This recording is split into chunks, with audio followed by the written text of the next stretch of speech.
Hallelujah. Praise God. Okay, so hindi na po ako magpapaligoy-ligoy pa. Let's dive directly into God's word for us today. Okay, so please open your Bible in the book of Acts, chapter 20, verse 28. Acts chapter 20, verse 28. Okay, sabi dito,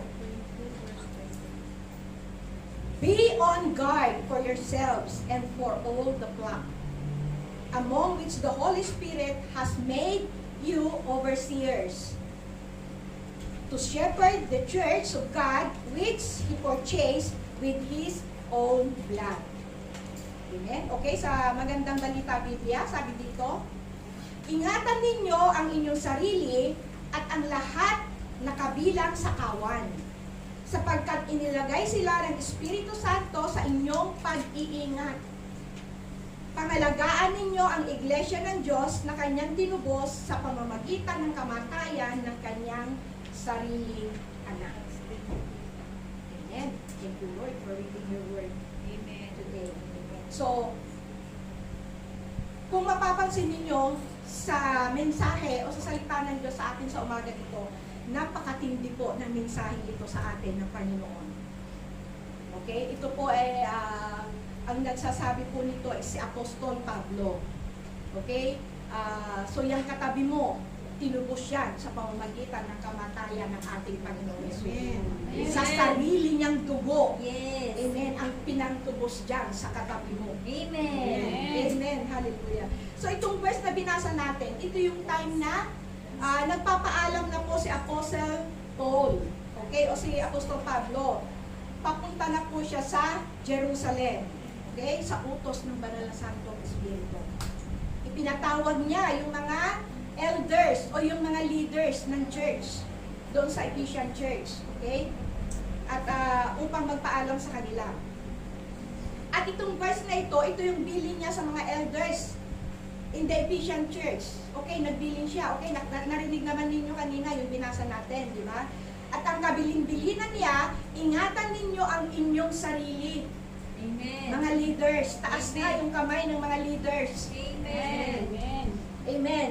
At ang lahat sa kanilang kawan. Okay, ito po yung mga disciples po natin. Amen.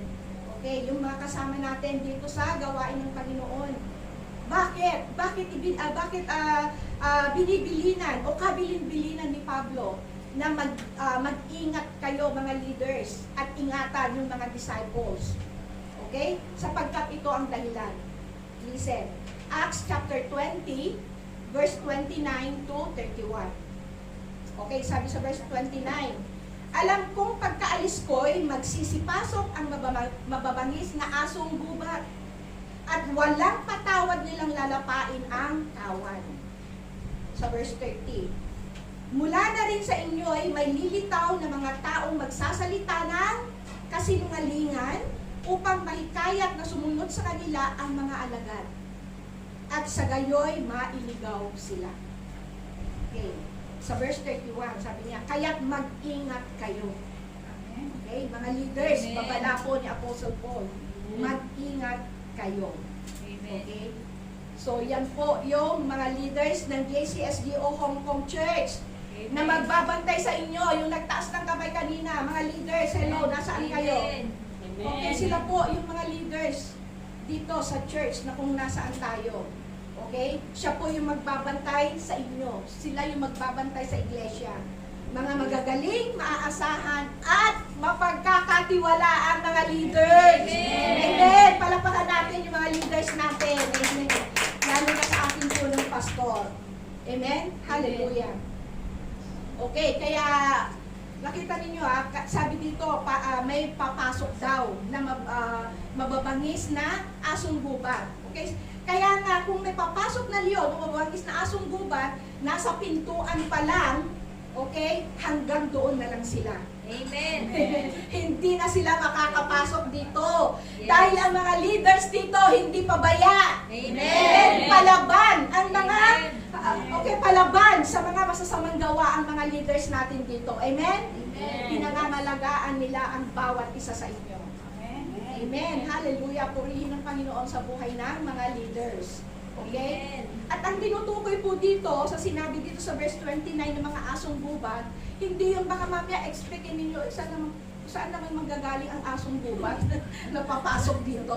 Okay? So ang tinutukoy po dito, ito yung mga tao na ginagamit ng kaaway. Yes. Okay? Kaya nga ang bilin ng Apostol Pablo sa mga leaders ay ingatan. Ingatan ang kanilang mga disciples, yung mga disipulo nila. Amen. Dahil ang kalaban natin ay ang mga espiritu ng sanlibutan. Yes. Hindi ang katabi mo ang kalaban natin. Amen. Amen. Hallelujah. Praise God. Okay? Kaya ang church na ito ay inilagay ng Holy Spirit sa pangangalaga ng mga leaders sa church na ito. Amen. Okay? So, pananagutan po natin ang bawat isa. Okay? Sa Amen. mga disciples na pinabantayan natin. Amen. Dahil ipinagkatiwala po sa atin yan. Amen? At ang unang mananagot po dito, sino? Sino ang unang mananagot? Leader. Ako. Ang mga leader, ang pastor. Okay. Kaya ngayon, nasaan yung mga bakanting upuan? Pananagutan nyo na yan. Nasaan? Nag-follow up po ba kayo ng mga disciples nyo? Amen. Bakit wala? Bakante yung mga upuan na yan. Pananagutan natin yan. Okay? Alam niyo, kaya kailangan natin yung commitment natin sa church. Yung commitment natin sa iglesia, yung commitment natin sa gawain ng Panginoon, at yung commitment natin sa ating mga ministry. Okay? Saang ministry ka ba bilong? Okay? So dapat nakatalaga po yung buhay natin dyan. Amen? Okay, ngayon, paano naman natin maibibigay yung commitment na ito? Yung pagtatalaga natin sa church. Paano? Okay? Tignan natin sa Hebrew chapter 10 verse 25. Hebrew chapter 10 verse 25, sabi dito, huwag nating kaliligtaan ang pagdalo sa ating mga pagtitipon. Amen. Gaya ng nakasanayan ng iba. Sa halip, palakasin natin ang loob ng isa't isa. Magpalakasan po tayo. Yes. Amen? Lalo na ngayong nakikita natin, malapit na ang pagdating ng Panginoon. Amen. Hallelujah. So marami na po ang nagsasabi, malapit na pong dumating ang ating Panginoong Jesus. At nakikita na rin po natin yung mga signs ng kanyang pagdating. Amen. Okay? Kaya dapat maging laging handa po tayo. Amen? Okay, tandaan po natin na kapag hindi nakatalaga ang buhay natin kay Kristo, okay, sisiguraduhin ko po sa inyo na hindi rin natin maitatalaga ang buhay natin sa iglesia ito.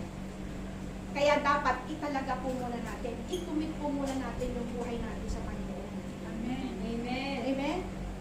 Okay, pero kapag ang buhay natin ay nakatalaga kay Kristo, natitiyak ko na magtatalaga tayo ng buhay natin sa gawain ng Panginoon.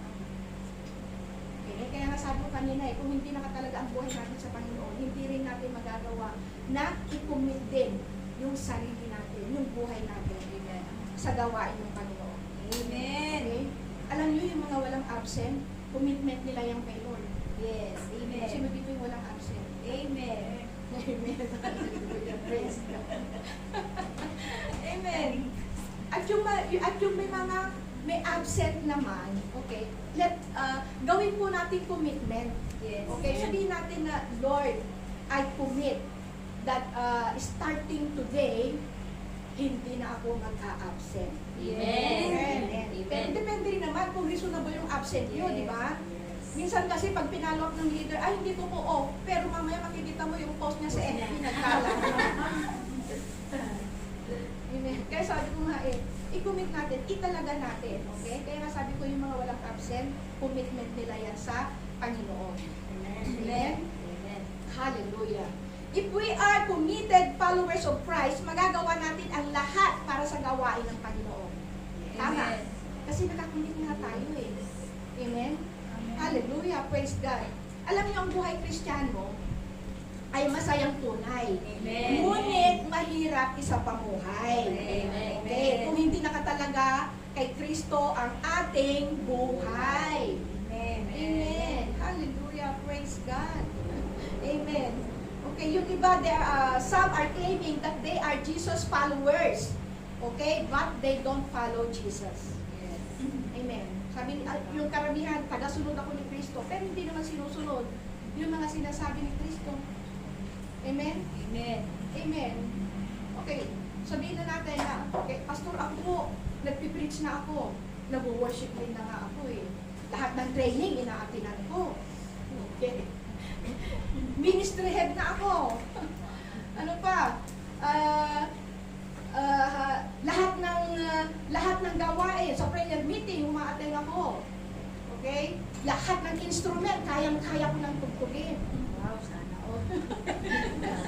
Well, that's good. Amen? Hallelujah. Napangiti mo si Lord kapag lahat yan nagagawa mo. Amen. Amen? Nagagawa natin. Amen? Amen. So ito kaya itong mga sumusunod, tingnan nga natin kung nagagawa natin yung ating mission statement. Nagagawa ba? Yung winning soul. And make disciples. Yes. Yung ating mission, nasusunod ba? Alam nyo, mula nung nag-umpisa ako rito, isinisigaw na yung mission statement hanggang ngayon. Kasi yan yung goal natin. Hallelujah, praise God. Hanggang sigaw na lang ba? Hallelujah, praise God. Amen. Okay, yan po kasi yung Great Commission natin. Amen, yan yung isang purpose why God created us. Yes. For the furtherance of His kingdom. Yes. Yung punuin natin yung langit. Amen. Hallelujah. Kaya dapat sinusunod po natin yan.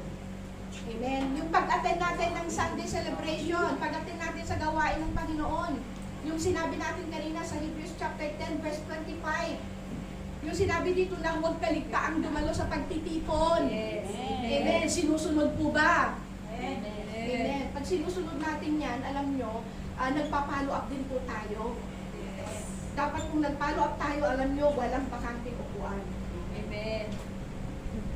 Cluster leaders, care leaders, nag-follow up po ba ang bawat isa? Nag-follow up. O, mamaya sa reporting, makikita natin yung dahilan bakit hindi naka-attend. Amen? Hallelujah. Okay, let's move. Okay, ito nga, di ba sabi nga, huwag kaligtaang dumalo sa pagtitipon. Alam nyo, kaya nga sabi ko, napangiti nyo si Lord kasi nandito kayo. Amen. Amen. Hallelujah. Alam nyo, yung iba, gustong pumunta sa langit, pero sa church hindi makapunta. Paano tayo makakapunta sa langit kung church mismo hindi tayo makapunta? Amen. Alam nyo pa, yung mga bakante upuan na yung pananagutan po natin. Amen. Kaya huwag po tayong magsawang mag-follow up. Huwag tayong mapagod mag-follow up. Kahit sino mga message natin, huwag natin silang sukuan. Amen. Amen. Alam nyo, magsasawa din yan sa kakulitan natin, sa kakulitan ninyo. Yes. Sige na nga, makadalo na nga. O, pag nag-umpisa ng dumalo yan, ay, ang ganda pala, sunod-sunod na yan. Amen. Why? Amen. Hindi natin sinukuan. Amen. Amen. Hallelujah. Amen. Okay. Tingnan niyo dito, Matthew chapter 7, verses 22 to 23. Okay, para sa mga may Biblia. Okay, tingnan niyo. Sabi dito, sa araw na yon ay marami ang magsasabi sa akin, Panginoon, Panginoon, hindi ba sa iyong pangalan ay naghayag kami ng salita katulad ng mga propeta? At sa iyong pangalan ay nagpalayas kami ng mga demonyo? At sa iyong pangalan ay gumawa kami ng maraming himala? Okay, alam niyo kung sino yung mga nagsasabi nito? Mga leaders po ito. Kasi hindi naman pwedeng mangaral ng salita ng Diyos kung hindi ka leaders. Amen? Amen. Hallelujah. Hindi ka pwedeng gumawa ng himala kung hindi ka leaders. Actually, ito, well-trained leaders po ang mga ito. Amen. Amen. Pero ang sabi ng Panginoon sa kanila, anong sabi sa verse 23?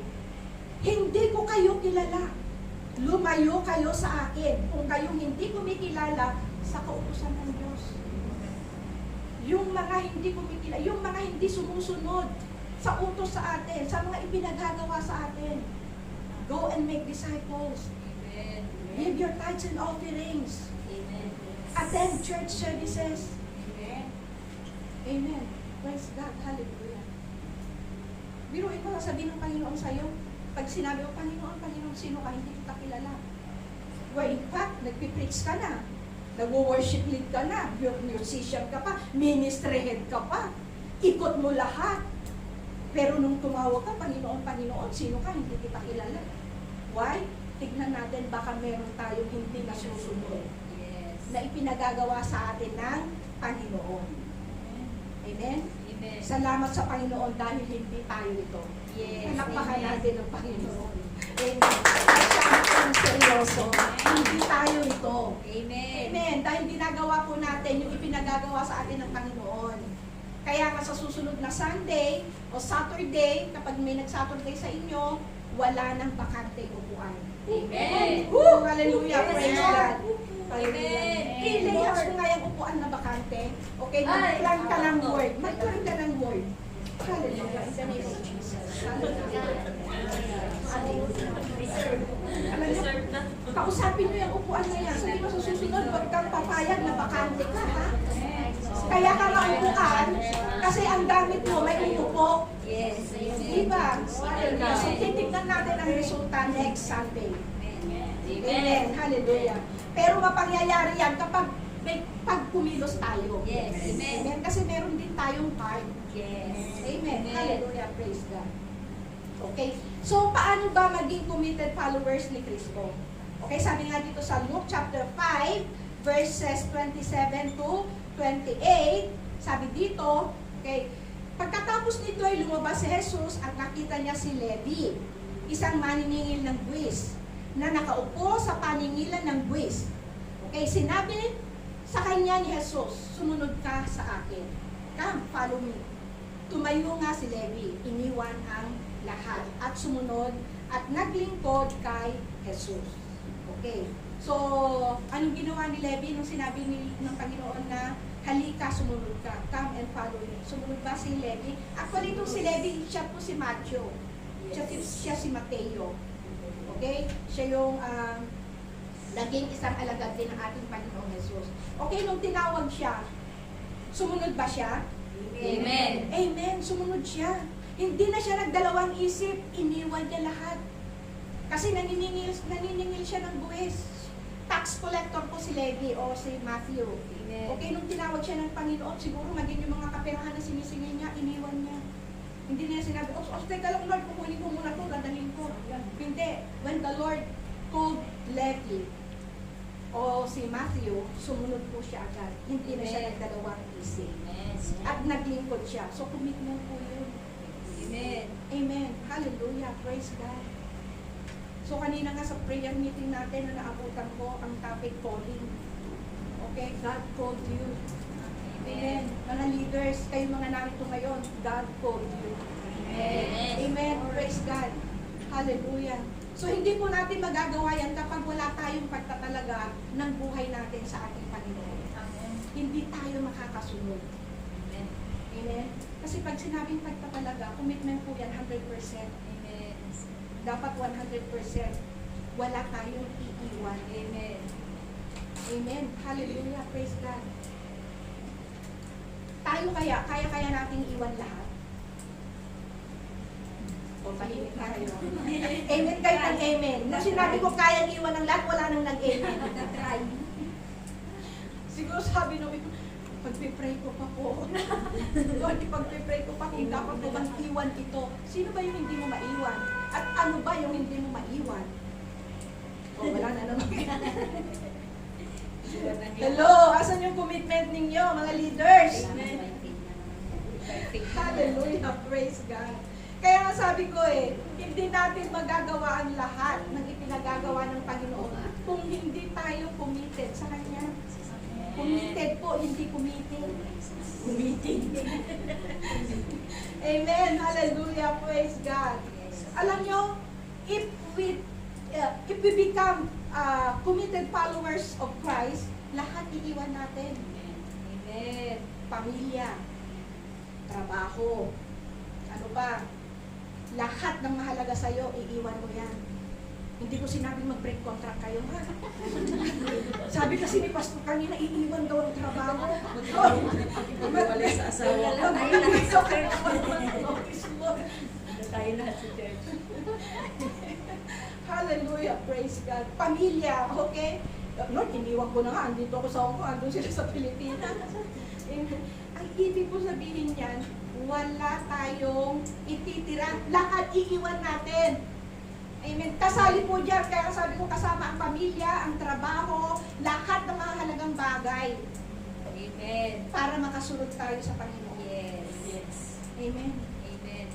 Sino dito yung ilang taon nang narito sa abroad na ang pamilya nasa malayo, nasa Amen. Pilipinas. Amen. Iniwan nyo na yung pamilya nyo. Amen. So hindi po yun ang ibig sabihin nito. Ang ibig sabihin nito, isusuko natin yung mahahalagang bagay sa atin para makasunod po tayo sa Panginoon. Amen. Amen. Hallelujah. Okay, kaya nga kanina sa, amen kayo ng amen, pag nagtanong na naman ako, wala na namang amen. Pag amen. Hallelujah. So, ano ba yung hindi natin kayang iwanan? Okay, ano yung hindi natin kayang isuko? Kasi alam niyo, pag sinabi kasing iwanan, isuko, mahalagang bagay po yan. Amen. Kasi alam niyo, pag hindi mahalagang bagay, madaling isuko. Madaling iwan kasi baliwala di ba? Ang iiwan sa atin ng Panginoon, ang ipinasusuko niya, yung mahalagang bagay sa atin. Kaya ba? Amen. Amen. Yan. I do all this. Oyo. Amen. Hallelujah. Praise God. Okay, magbibigay ako ng isang example. Dito sa Matthew chapter 18, verse 22. Ito po yung kwento ng lalaking mayaman. Yes. Okay, so itong lalaking mayaman na ito, nagtanong siya kay Jesus. Sabi niya, Panginoon, ano ba ang dapat kong gawin para magkaroon ako ng buhay na walang hanggan? Sabi ng mayamang lalaki. Anong sagot ni Jesus? Iwan mo. Ipagbili mo lahat ang kayamanan mo at ibigay mo sa mahihirap at sumunod ka sa akin. Anong nangyari sa mayamang lalaki? Nalungkot po siya. Hindi niya ginawa.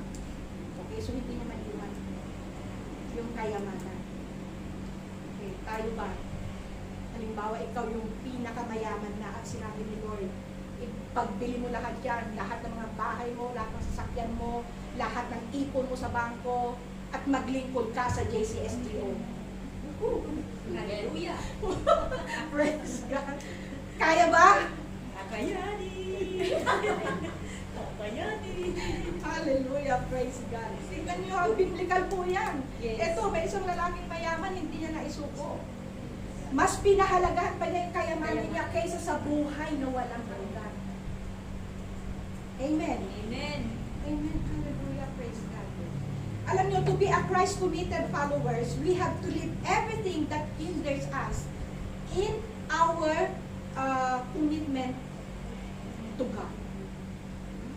Amen. Ganun po yung maging isang committed sa gawain ng Panginoon, sa Panginoon mismo, sa mga ministry natin. Amen. Amen. Aalisin lahat. Aalisin, iiwanan natin lahat yung ano man yung humahadlang para tayo nakasunod sa Panginoon. Okay? Ano pa ba yung hindi nyo maiwan? Alam nyo, siguro meron dito na niyayaya siya na huwag umattend ng church.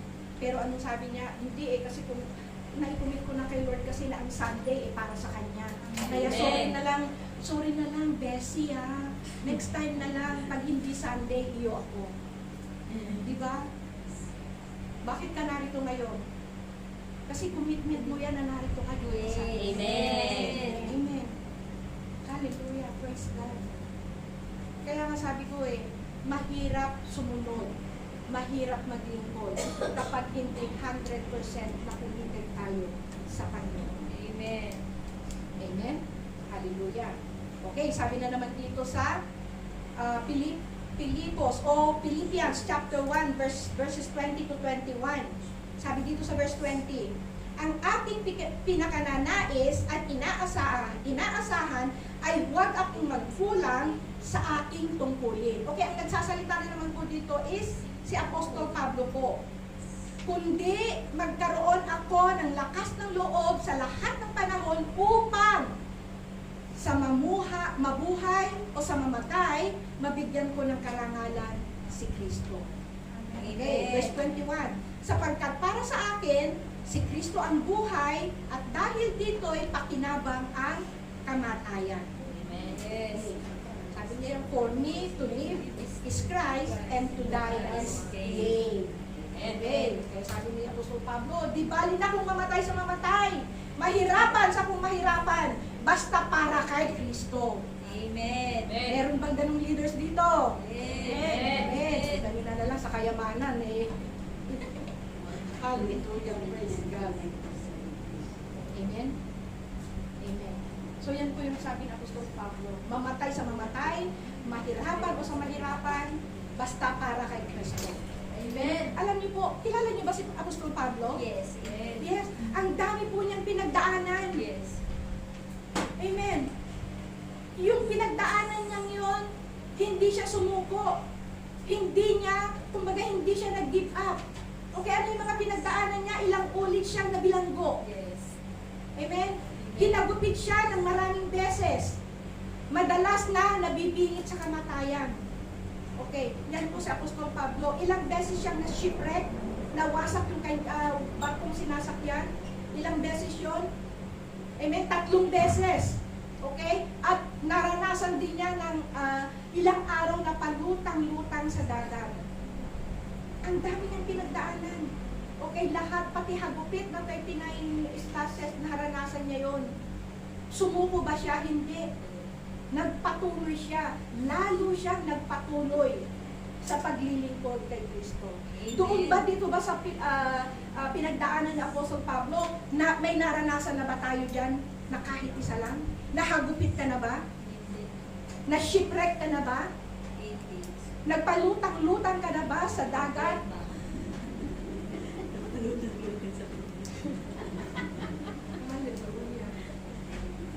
Hinagupit ka na ba ng mga Roman soldiers? Hindi pa. Pero sa Apostol Pablo po, naranasan niya po lahat yan. Yes. Pero hindi siya sumuko. Amen. Amen. Hallelujah. So be like Apostle Paul. Amen. Meron kaya makakatulad sa kanya? Sa atin dito? Amen. Wow. Galing. Isa. Walang ipas.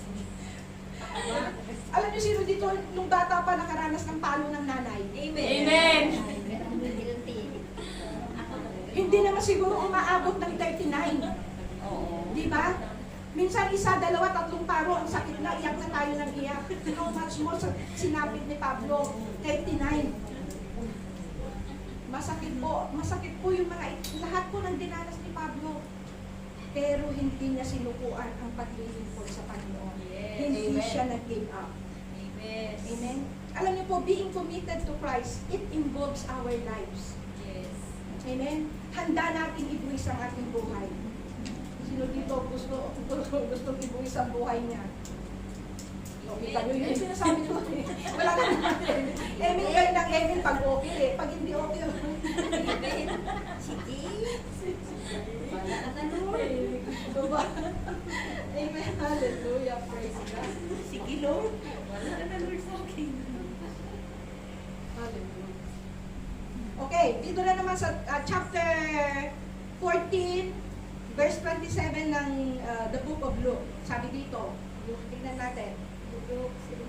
Luke 14:27. And whoever does not carry their cross and follow me cannot be my disciple. Okay, yun daw pong hindi pinapasan yung kanyang cross. Hindi niya pwedeng maging disciple. Yes. Okay. So, hindi po ito yung actual na magpapasan ng cross. Okay? Baka mamaya, next Sunday, bawat isa may pasang-pasan. Hindi po literal na gano'n. Okay? Sabi dito, and whoever does not carry their cross and follow me cannot be my disciple. Okay? So, and then sabi pa dito sa Luke chapter 9, verses 23 to 24. Sabi dito, then he said to them, and he said to them all, whoever wants to be my disciple must deny themselves and take up their cross daily and follow me.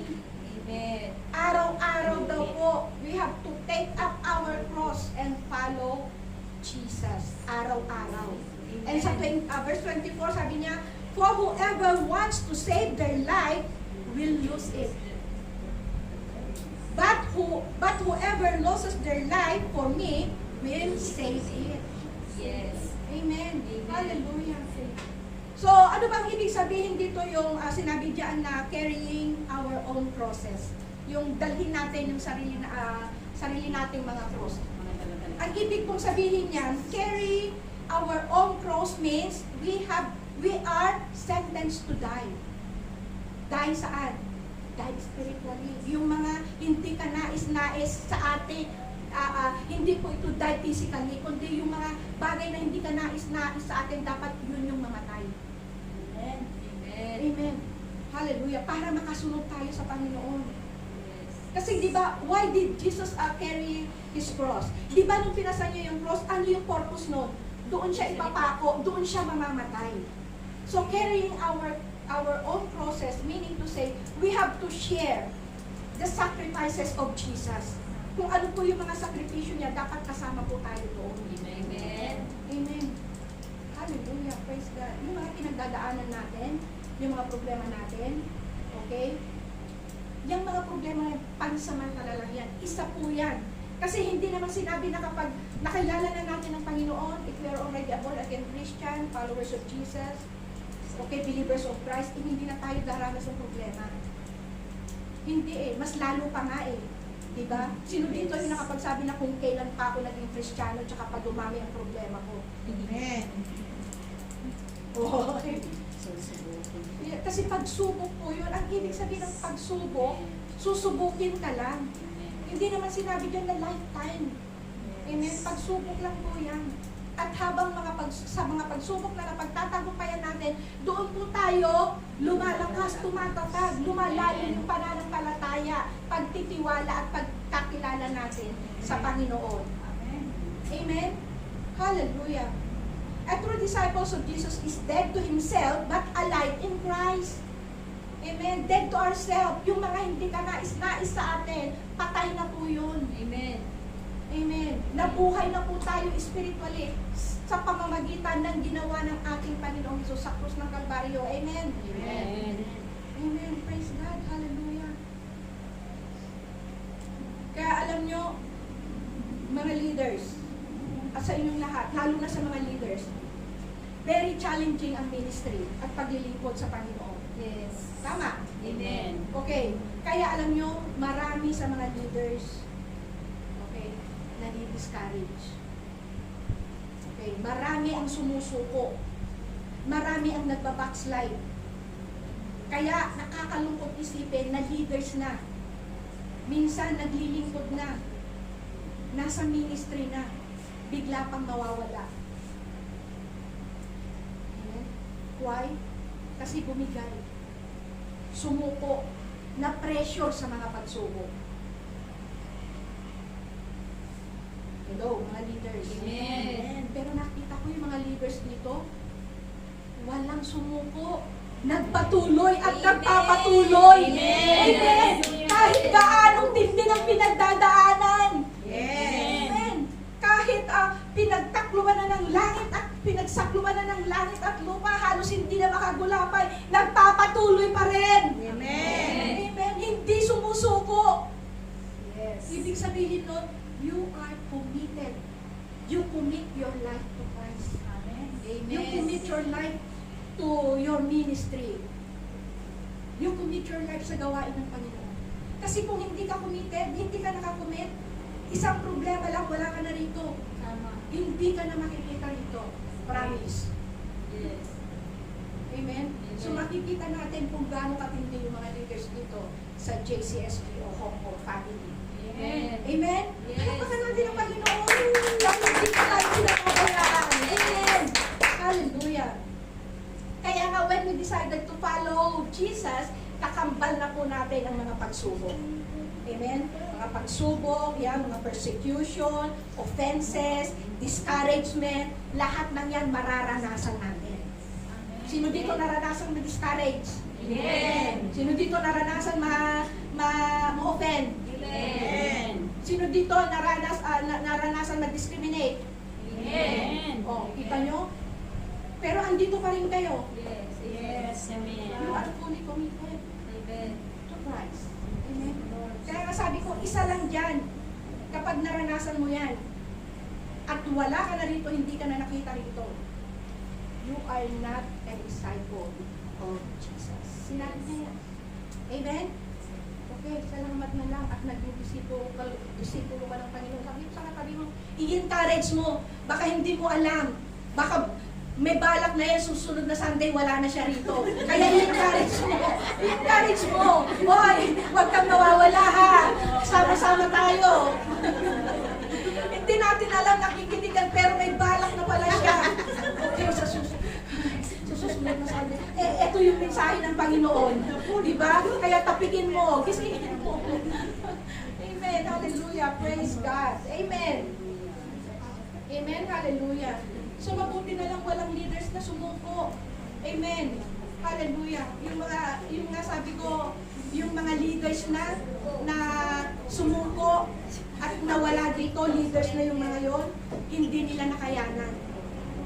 Okay, so ibig sabihin yung victory song natin na inaawit natin every Sunday, hanggang awit lang yon, hindi na isa sa pamuhay.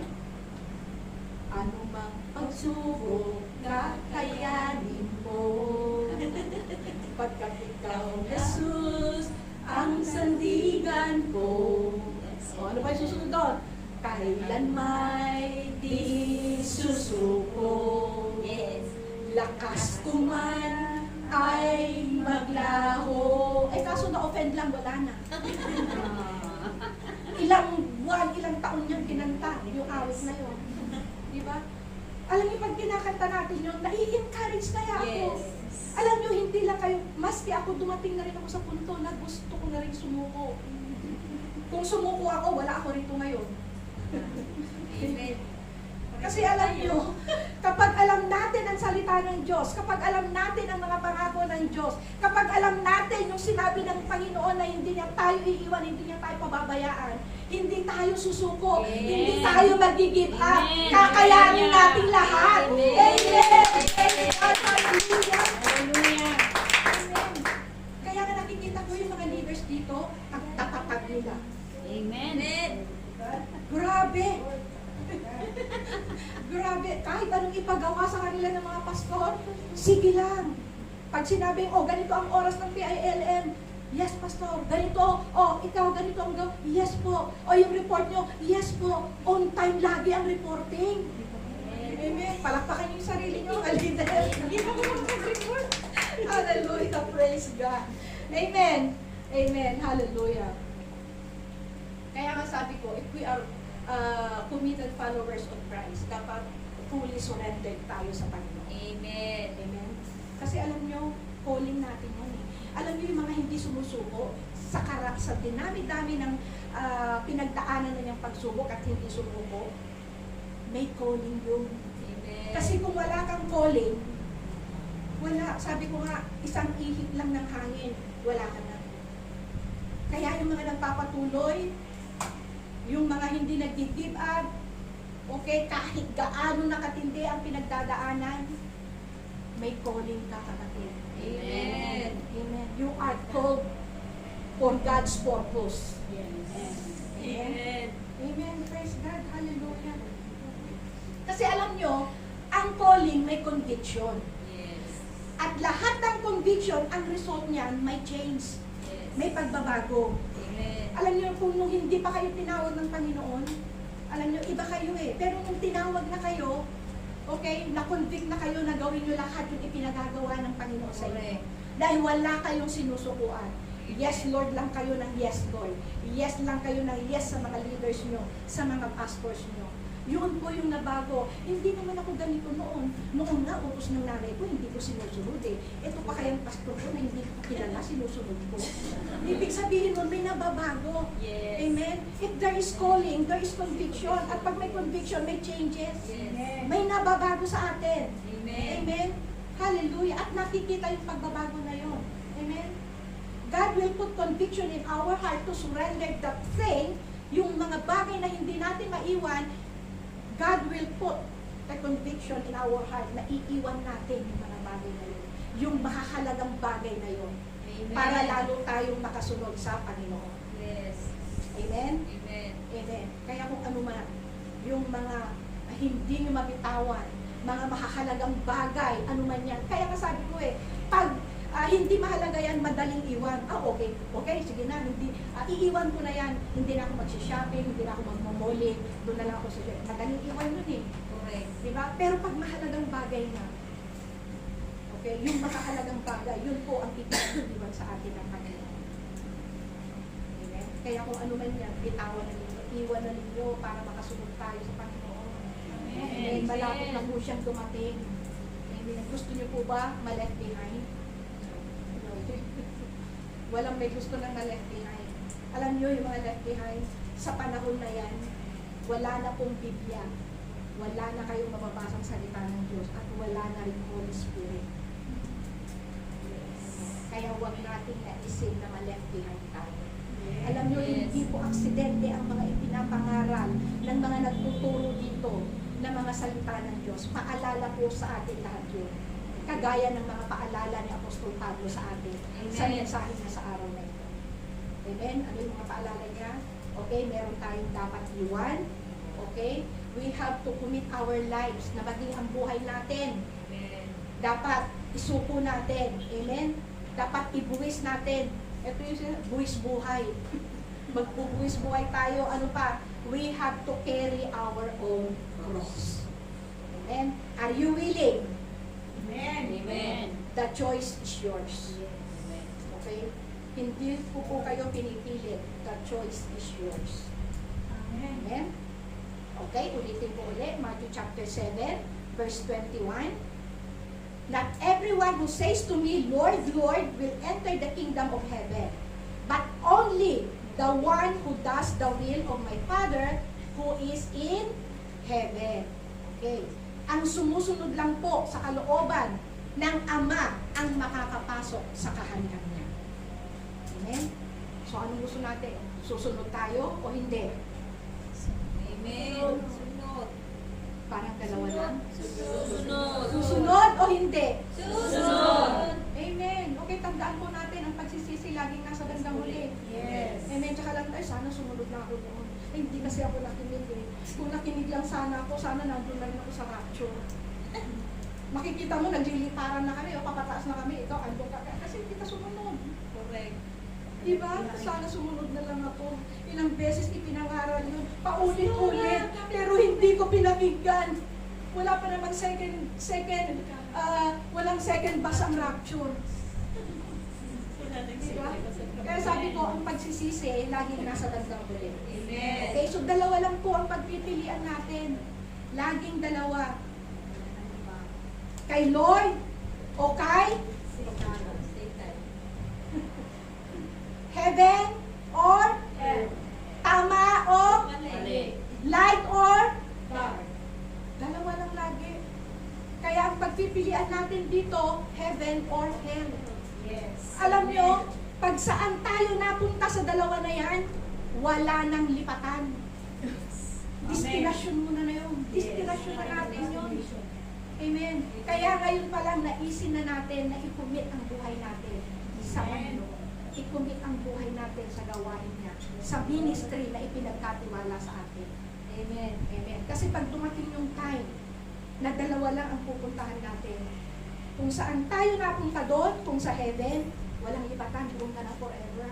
Pag ang napuntahan natin ay hell, walang lipatan, doon na tayo forever. Okay, so ngayon pa lang, gawin na natin yung mga dapat natin gawin. Amen.